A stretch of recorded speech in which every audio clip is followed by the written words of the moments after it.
Just like to give a big thank to the organisers of the conference and also give a shout out to Ren, I don't know where she is, for designing this Lambda Tram shirt that I'm wearing. It really nicely complements my Brisbane Lambda Jam t-shirt. All right, so let's start. Types. I love types. Types are a lightweight way of checking your program's correctness, and they ensure that certain conditions that you would like to hold on your program actually hold. And common examples would be checks on whether an input is a number or a string, but they can do more important things, such as ruling out undefined values, or as we saw earlier, doing exception-free error handling. So types are complementary to testing. They don't replace it, but they do rule out a whole bunch of boring tests that you'd normally have to write. Also, as Chris said in his talk, they ensure consistency of types all the way from producer to consumer. Yes, types do have a cost because you have to get them right. But what you're really doing is paying off your technical debt up front, which is a very important thing in this age of maxed out credit cards. Just like automated testing, types are absolutely fantastic for refactoring. They give you the confidence that as you refactor your program, you won't miss any of the changes that you need to make. And this is important because since maintenance is the majority of the life cycle of any program, and customers hate it when you break stuff. So in this talk, I'm really hoping that I can communicate to you the joy of refactoring in a language with strong static types. But first, what do I mean by the words strong and static? Uh-oh. Static is probably not the most descriptive word, but what it means is that errors are caught at compile time, not runtime. That is, the errors are caught early and the compiler refuses to complete compilation until those errors are fixed. The term strongly typed as opposed to weakly typed means that there is no way to cheat or subvert the type system. Languages such as C++, TypeScript, Java, and many others have static type systems, but there are ways to cheat the type checker into passing when it really shouldn't. Haskell, along with OCaml and standard ML, is probably one of the most strongly typed languages. So let's look at our application. We're going to refactor a very simple banking library. Within this library, there are notions of users and transactions. Users can either deposit money or transfer it to others, but only if they have enough funds in the account. So I'm going to present two implementations, one in JavaScript, which is both weakly and dynamically typed, and one in Haskell, which is, as I've said, strongly and statically typed. So I've tried very hard to make this talk beginner-friendly, and I know it's very late in the day, but wake up and please try to fully understand the code as we go through it, because I've really tried to make it very simple. So we'll look at the JavaScript implementation first. Yes, there will be slides full of code, but it's pretty simple code. Okay, so here we have a transaction result data type that I've created, and it's got three error conditions. One, that the source user doesn't exist, the destination user doesn't exist, and there's not enough funds in the account. We've got two data structures, balance, which is like an object, which we're using as a mapping between users and their balances, and we have a collection of transactions, which is just an array, and deposit does what you expect it to do. It takes a user and an amount as inputs, and it first checks whether there is a balance for that user. If it's not, it initializes it to 0, and then it increments the balance for that user by that amount. That's what you would expect. Okay, so in this slide here, we have the transfer function that goes from a source user to a destination user for a particular amount.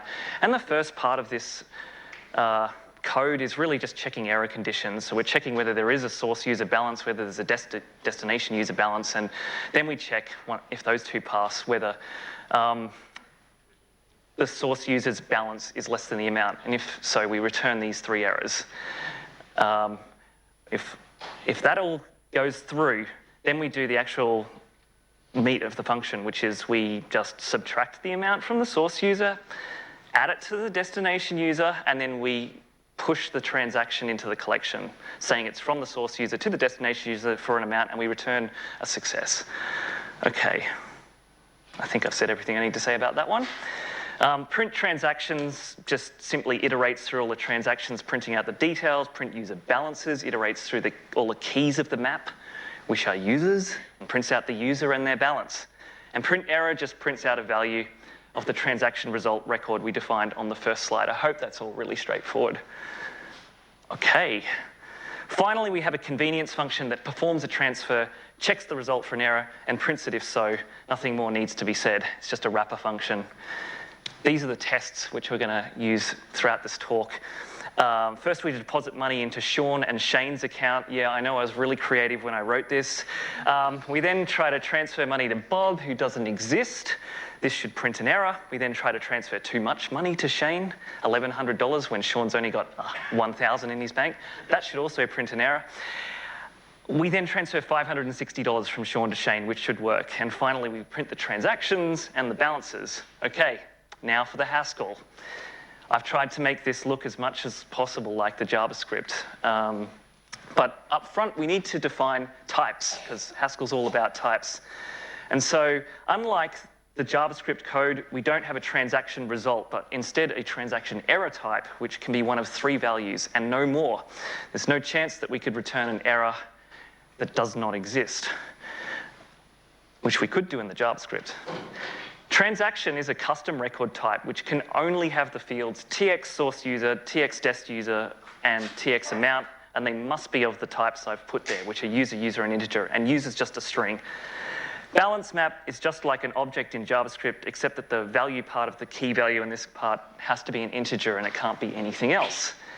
And finally, we have a state type where we maintain the balance map and a list of transactions.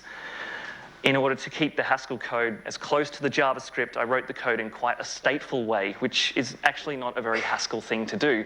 But this isn't a talk about purely functional programming, it's about typed programming. All right, so the deposit makes use of a helper function called mod balance, which actually takes a function as an argument. And this function takes an integer and returns an integer. And if the user is not already in the map, its balance is set to 0, just like in the JavaScript code. And mod transactions is also a helper function that just modifies the transactions part of the state using a function from transactions to transactions. But I hope that that deposit function looks fairly similar to what you saw before. The transfer function does exactly the same thing. One important thing to note is that the return type is either transaction pair of brackets, which you pronounce unit.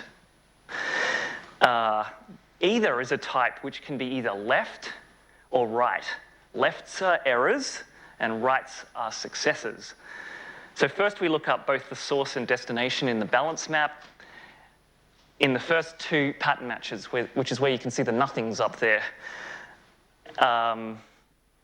And we return errors if the users don't happen to exist.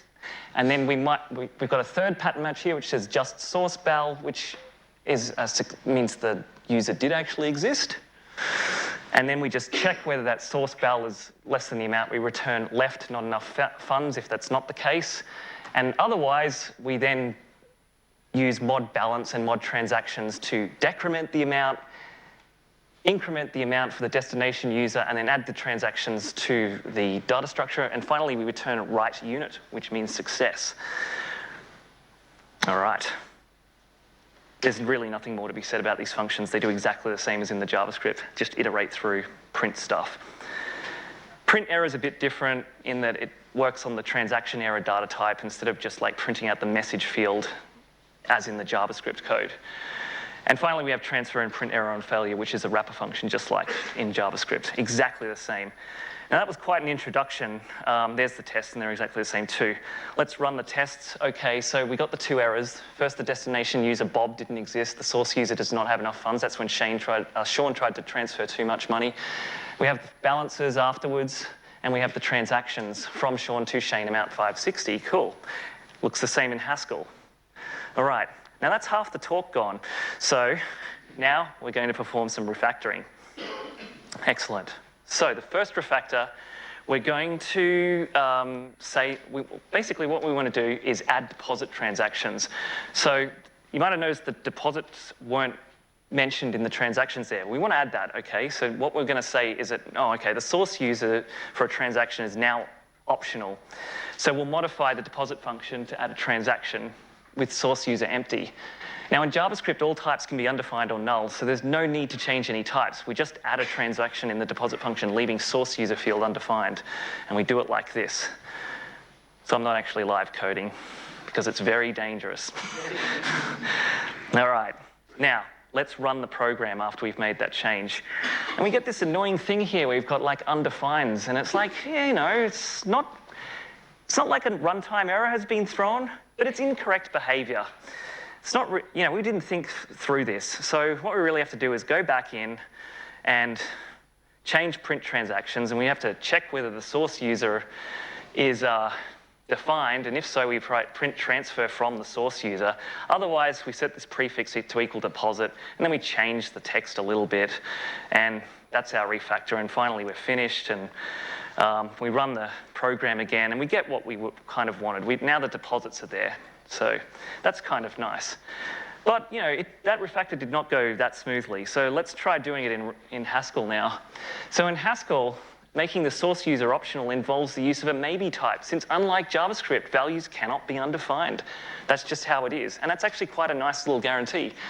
So maybe type has two variants, just value and nothing. So what I'm going to do first is just change the type of tx source user, okay? That's done. Let's reload. This is the compile time checking. Oh no, we've got an error. So what does this one says? It says couldn't match type list of char with maybe user. So the expected type was maybe user and the actual type is user. Okay, what's gone wrong here? Basically, this problem's in transfer.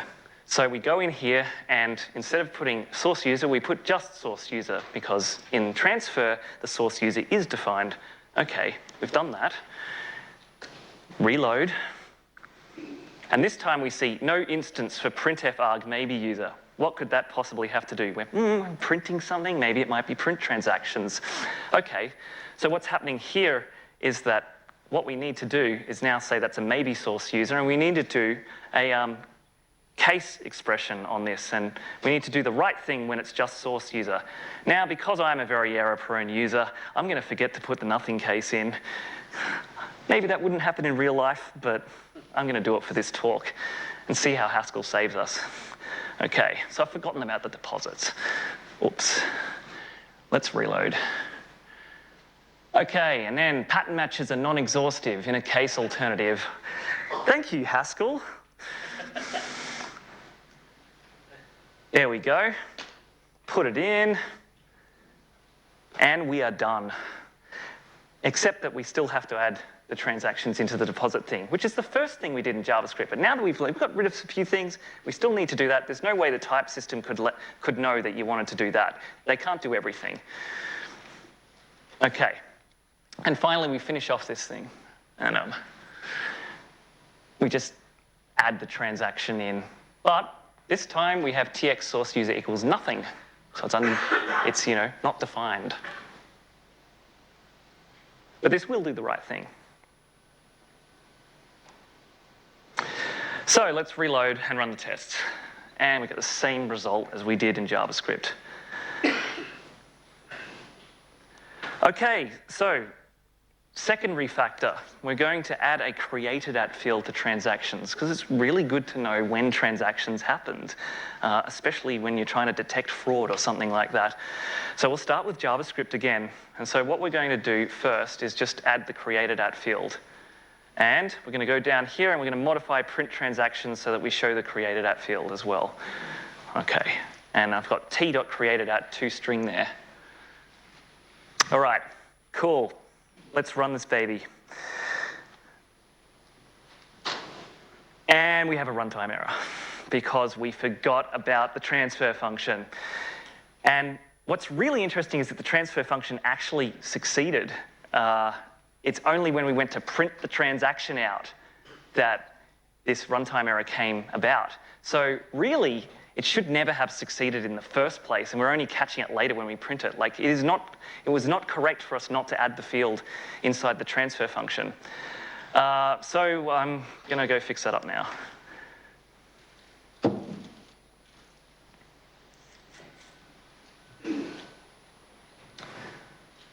and run it, and okay, now we've got what we expected. So let's try and perform that second refactor now in Haskell. Okay, so the first thing we're going to do is add an extra field to the transaction type, which is of type UTC time.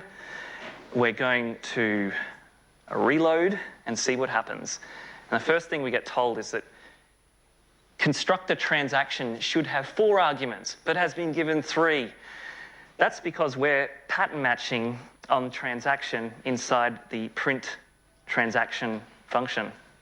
So you might have noticed in JavaScript, I just went ahead and did that thing. It's something I could have forgotten to do, I suppose. Haskell tells me I have to do it, okay? So here we put an extra thing in the pattern match and we show created at. That's lovely. All right, let's reload. And we're told not 1, but 2 errors where the fields of transaction are not initialized. TX created at. You can guess where this is. It's in deposit and transaction. Until I fix both of them, this program simply won't type check. So I'm going to go in here and I'm going to add it to both. By the way, I don't actually type that fast. I sped it up by 250%, so so you know. Okay. Yeah, so we reload now.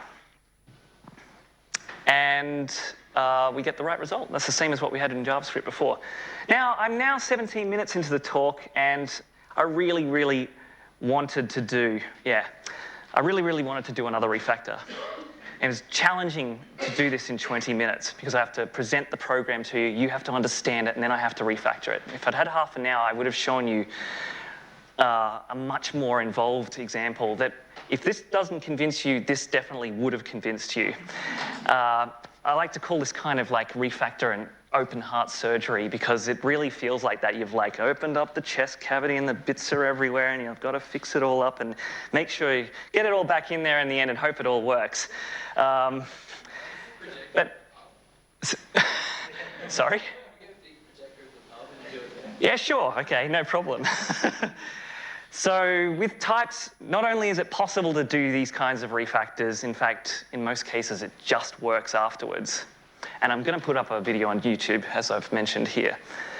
So I've got a couple of minutes to go, and I thought I'd share with you a story. A couple of years ago, I wrote an Android game in Haskell, and I'm giving a workshop on doing that sort of thing tomorrow. I found this quote in my development log, which I'll just let you read for a couple of seconds, if you haven't already. And I remember the change involved making my code profilable by providing a common interface to multiple different implementations of the graphic engine, because getting GLSL code to run well is actually quite hard when you're using multiple devices. It was a big change to the data structures I'd been using, and yet after 30 minutes I was done and my program worked again without bugs. So I was so relieved and happy about this, I just had to write about it in my devlog. But you don't just have to believe me. Here's what some other people have to say. Now, Chris Allen is the author of, or one of the co-authors of the new Haskell from First Principles book, and he says in the introduction, I use Haskell because I want to be able to refactor without fear, because I don't want maintenance to be something, I want maintenance to be something I don't resent. We don't write Haskell because we're geniuses. We use tools like Haskell because we're not geniuses, and it helps us. And I concur on that. Then we have Eric on his Google Plus page saying this: the Haskell code has tests, but I'm 99% sure I could do this refactoring and get it right without the tests. A large part of my refactoring involves increasing the number of invariants encoded in the types, and GHC's type checker won't let me get it wrong. And finally, we have our own keynote presenter who commented on that same Google Plus page saying this: although Haskell has all sorts of great features, one that still amazes me, and by the way, I've also hacked on GHC, and I agree completely. The one thing that still amazes me the most is that you can go into a big complex code base like GHC, perform major structural changes and emerge with your sanity intact, and the compiler still actually working. And that concludes the talk.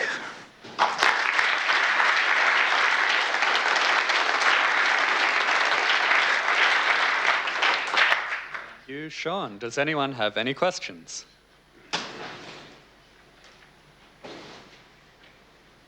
Yes.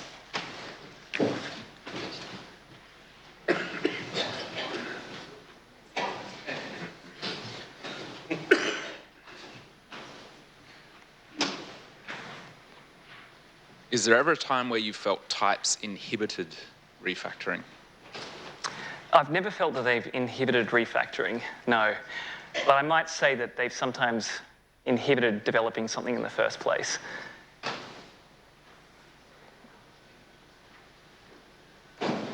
Any other questions up the back while I'm up here? Yes.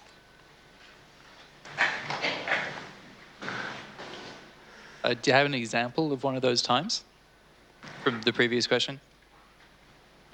An example? Oh, yes, okay. Well, actually, I should clarify what I meant by that. I just mean that it can be annoying when the compiler's constantly yelling at you that you've done the wrong thing, but then usually you realize it knows better than you. Yeah. So that's all I meant, was I felt that it inhibited me. But I've never felt it's inhibited me during refactoring. Yeah. Any more questions?